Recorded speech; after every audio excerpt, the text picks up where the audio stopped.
Alright, ladies and gentlemen, I'm here on the show, and I'm here to talk about, Dodgers game tonight, game number 70, start of a 3-game set with the Giants, and, yeah, pretty lifeless offense tonight.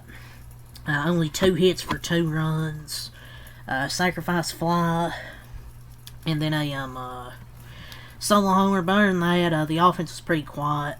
Teoscar had both hits. He was 2 for 3 with a home run. Better than that, everybody else combined for nothing. Yamamoto didn't have it. The strike zone was terrible tonight for Yamamoto, but I'm not going to use that as an excuse.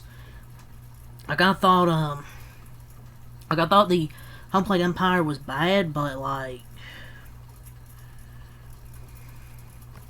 he just didn't have it. He gave up that grand slam. There were some pitches they got squeezed on, but he gives up that grand slam to Casey Schmidt. I mean, he hasn't gotten every call, but I can't just blame it on the umpire. Like, yes, there were some bad calls, I thought, but, you know, when you look at this, it was just a brutal night, a brutal start, and he hasn't had many of those this year.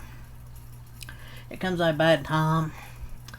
It just feels like every year after the Dodgers win a World Series, the Giants are just somehow competing against us in the division. But it was a brutal night, though. But the ump wasn't great. But like, Yamamoto did struggle with strikes. He was just, I wouldn't say he was lousy, he just didn't have the command. There was maybe one inning where Logan Webb didn't have the command, but he still only limited 1 run and 2 hits. Or, you know, he give up a career high 5 walks, 6 swing and misses, the third fewest he's had in a start. Yes, I know the ump, I guess, kind of played a role, because it didn't give him a few strikes in that count, led to it being 2-0, but he did throw a meatball splitter over the plate. But the ump kind of pushed him into bad counts with the inconsistent strike zone. But that was definitely his worst start of the season and worst ump of the season. It's going to equal a disaster. But I can't just sit here and say, oh, he was perfect. But I feel like he didn't get a single call on the edges. If he even gets half of those, maybe it's a completely different outing. But I think both of them are fair points. Like, the walks weren't great, and then he gives up the grand slam and didn't have a bunch of swing and miss. But there was a bunch of strike pitches on the edges that are 50-50, but didn't go his way. But all of a sudden, he just had to throw a pitch over the zone. Not great, and having most of your pitches touching the corners not get called. We can agree on both. The ump wasn't great, but Yamamoto wasn't great. But he hasn't been sharp. He wasn't sharp, and took advantage. And you say, oh, he's a good 2, not ace. Well, you see who else is on the pitching staff? So he has to be the ace. He had a really bad day, but the offense did as well. 2 hits, 2 runs. After an off day as well. Pretty sucky.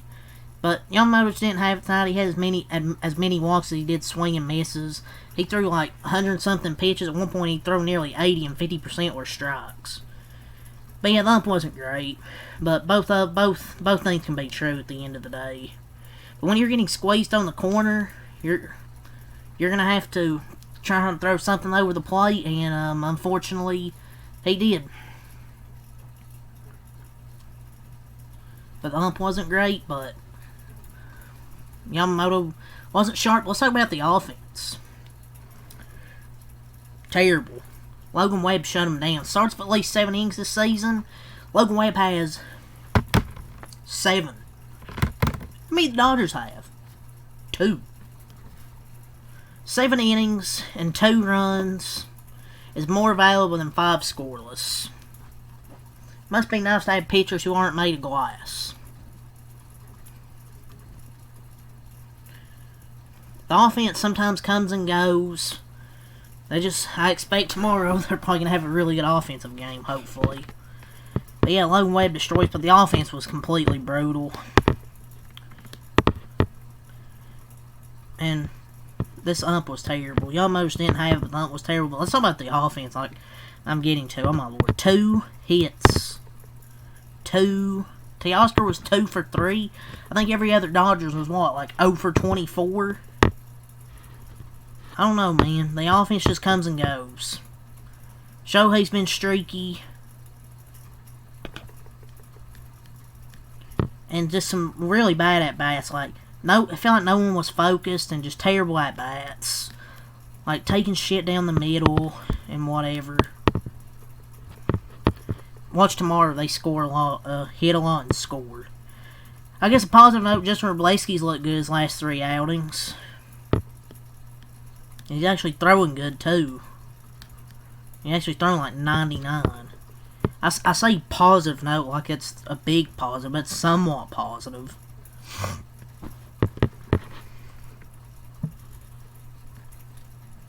But they're now tied in the division for first place. They are 33 and 29 since April 4th and 18 and 19 since May 4th. It's like, they don't suck at home. They're 23 and 12. It's just, going 2 months without a pitching staff has consequences.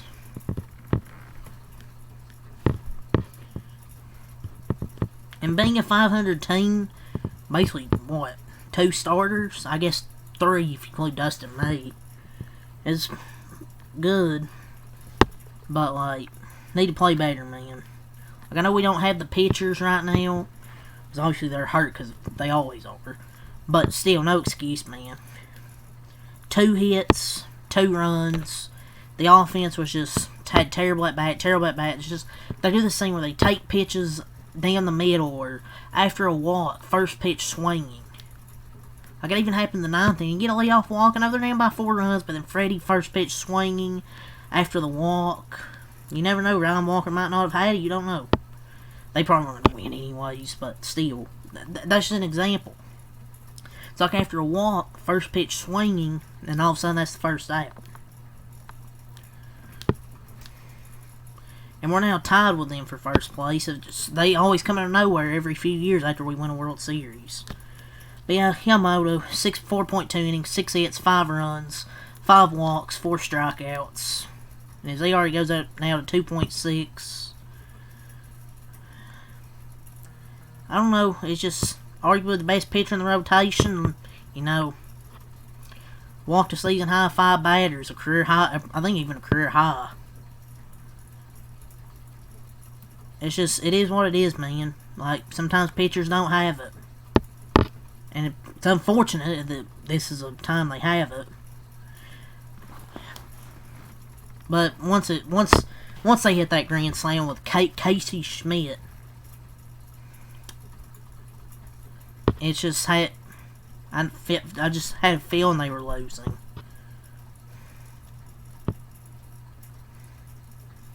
But Justin Wroblewski, well, at least we now have to use the bullpen, I guess. Wroblewski, 4.1 innings, 4 hits, 1 run, no walks, and 5 strikeouts. I guess there's a positive. Justin Wroblewski, 1 innings and struck out 5. The Giant offense tonight, 10 hits, 6 runs. They scored 1 in the first, and then 4 in the third, that grand slam, and then 1 in the 8th on a solo homer. All their runs tonight were on homers. Willie Adames, Casey Schmidt, and Andrew Kisner all hit homers for their 6 runs. But in the third innings where they broke it open with a grand slam, and it was with 2 outs. But also the Dodger offense did not do any favors. They had 2 hits, like I said, 2 hits, 2 runs, 1 in the second on a sac fly, which they got lucky to get because the catcher dropped the ball. And they scored 1 in the 7th on a solo home run. Go over the offense. Dodgers dropped to 41 and 29. Tawny was 0 for 4. Betts 0 for 2. 2 walks. Freeman 0 for 4. Smith 0 for 3 and a walk. Teo 2 for 3, a walk and an RBI to solo homer. Back-to-back games with a homer for him. Muncy 0 for 3. Paez 0 for 2 and an RBI. Conforto 0 for 3. How about that? 0 for 3. Edmund 0 for 3. And the Dodgers are up to 41 and 29. For the Giants, like I said, 10 hits, 6 runs. But Logan Webb was great. 7 innings, 2 hits, 2 runs, 3 walks, 4 strikeouts. While you look at, you'll be like, oh, 4 strikeouts. Well, he's getting a lot of weak ground balls. tonight, but his stuff was great. And he struck out the top of our order. I think it was Ohtani, Bates, and Freeman struck them out. It was impressive tonight, but most impressive was his cutter. 30% of his pitches were tonight, and he just dominated them. Logan Webb is great. I mean, I'm not surprised he pitched well, because he's a hell of a pitcher. Because, I mean, most of his starts, 7 innings. Dating back to May 4th. 7 innings, 8 innings. Then he had the little 4 innings, but then 6 innings, 8 innings, 6 innings, 7 innings. I would freaking kill to have a starter like this right now, go 7, 8 innings. Cooked us tonight. Tyler Rogers, 1 inning, no hits, no runs, no walks, no strikeouts. Ryan Walker, 1 inning, no hits, no earned runs, 1 walk, and 1 strikeout for Walker, so their bullpen goes 2, scoreless. For their offense, Jung-Hoo Lee 0 for 4 and a walk, Adames 1 for 5 and RBI, Ramos 1 for 4 and a walk, Dom Smith 3 for 5, Flores 2 for 1 and a walk, Casey Schmidt 1 for 3 and a walk, had 4 RBIs, had the grand slam, Yastrzemski 1 for 3 and a walk, Fitzgerald 0 for 4, and Kisner 1 for 4 and an RBI and a solo homer, so all 6 of their runs were via the homer. The offense was pretty lifeless for the Dodgers. Pretty much nothing there tonight besides the sac fly and the homer. They give up a grand slam. Yamamoto didn't have it tonight, even though, yes, home plate umpire didn't help, like I said, but he wasn't great. But game 2, I didn't expect to sweep this series, so it is what it is. Pretty unrealistic. I mean, I guess it might have been realistic to expect that, but the Giants are good. But tomorrow it'll be Landon Roop and Clayton Kershaw. Clayton Kershaw coming off a great start against the Cardinals. Hopefully, he can have that tomorrow, and hopefully the offense shows up. And so hopefully Clayton has a great outing, and hopefully the offense will actually show up for this one. It'll be at 10:10 p.m. again. So that's game 2 of this 3-game set. Both teams now tied in the NL West, I believe. So it's been a good division race so far. I mean, at least the Padres lost, so that's something, I guess. And they're in a tie. They're actually second because, it's the first game, and the Giants won. It's the first time they've played this season, so they're tied. So, yeah, it's really got to say here tonight. Pretty unfortunate loss, but just move on to tomorrow, and hopefully Clayton has it, and the offense wakes up. But all I got to say for tonight. Peace, and have a good night.